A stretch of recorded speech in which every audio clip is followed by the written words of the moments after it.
Hey, what is up, everybody, and welcome back to another episode of the Classic Chronicles. Now, today I wanted to do something a little bit different for the vlog. I normally don't do video game reviews, but I thought I'd do one today.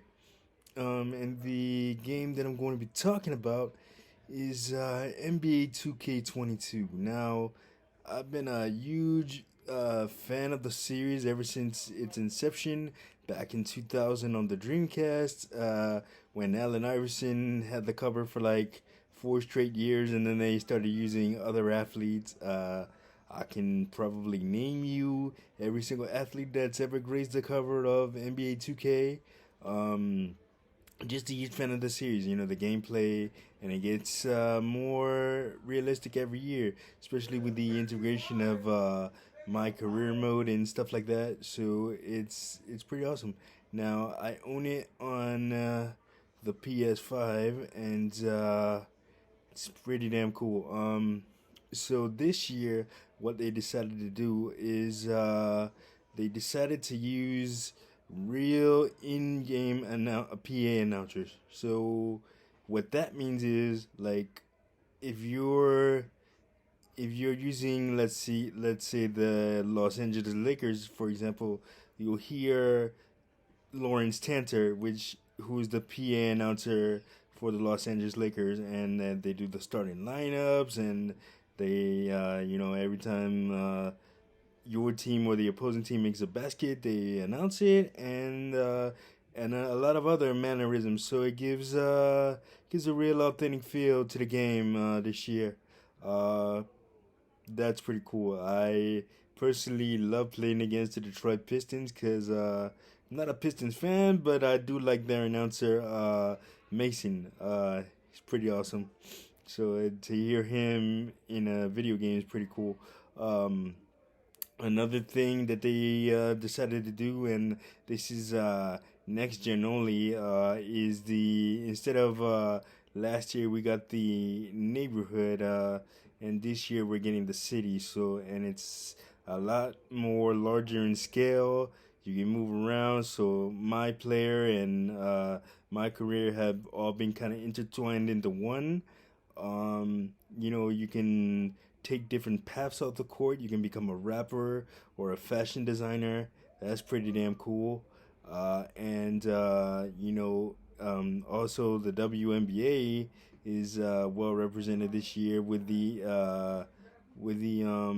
inclusion of the W, which is the WNBA version of my career mode. You can also create a female basketball player and take her through the ranks. So that's pretty cool. Um, yeah. So improved visuals. Loading screens. Loading is very very fast.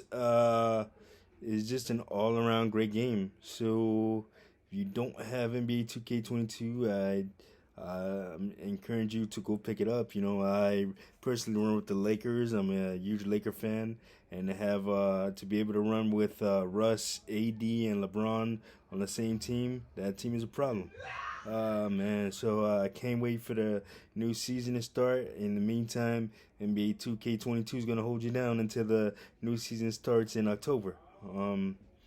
Yeah, so that's my quick review of NBA 2K22. And let's see, what else do I want to talk about? Man, let's talk about the Smackdown event that I went to last Friday at Madison Square Garden. Friday the 10th, if you're listening to this. So it wasn't this past Friday. It was the Friday before. So like 2 weeks ago, I guess you could say. Sorry about that. So it was my first live event in Madison Square Garden in well over uh, what is that? 2 years, uh, honestly, because what do you call it? What do you call it? The last time they held an event in Madison Square Garden was September September 9th and 10th, 2020. They did Raw and SmackDown when SmackDown was still on Tuesdays at the time. So and it felt good to be back, man, in Madison Square Garden, man, cause and with the whole COVID protocol of you having to present your vaccine card, it wasn't bad at all.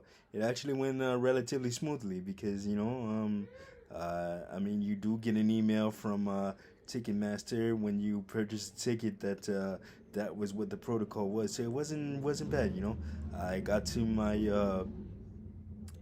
seat in the 200s, which it's not a bad seat, not a bad view because you get like a straight down view of the action, so it wasn't bad.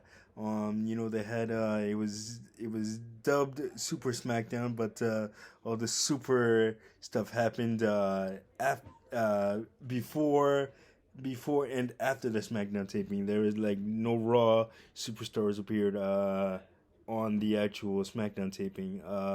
So before that, before the night kicked off on SmackDown, you had Charlotte versus Rhea Ripley, which is pretty good match. Those two had a pretty good match. Charlotte ended up getting the W. And then to what they didn't show you was before SmackDown started was Lillian Garcia came out to sing the national anthem. As she often does when the WWE's in New York. And plus, it was the eve of 9/11, so that was kind of a big, heavy theme throughout the night. Um, and let's see, what do you call it? What else? Oh, the Edge versus Seth Rollins match was pretty damn good. It was such a pleasure to see Edge. Getting to see Edge wrestle after like 11 years of him being out live, man, it's an experience. Edge is awesome. I love Edge. What do you call it? Oh, and then probably the funniest part of the night is during a 10-man tag team match that Sami Zayn was involved in. He brought out Trey Young from the Atlanta Hawks, which didn't please the Knicks fans. That didn't go over too well in Madison Square Garden. But Sam is a heel, and if you get the people to hate you, you're doing your job correctly. So that was pretty damn cool. I enjoyed that. And then of course after the show, you had Drew McIntyre taking on Happy Corbin, which he adapted that gimmick because before that he was just down on his luck and when they went to SummerSlam in Vegas, he hit the slot machines real big, and that kind of turned his luck around. So now he's known as Happy Corbin. So he went up against Drew McIntyre. Typical match. Drew McIntyre ended up getting the W, and right after that, you know, um, John Cena came out with the John Cena and the Mysterios faced Roman Reigns and the Usos, known as the Bloodline, which that was a pretty cool match. Dominic took most of the punishment in that match, and that it was pretty cool. Sending the crowd home happy. Uh, and every time WWE comes to the Garden, they have to bring John Cena.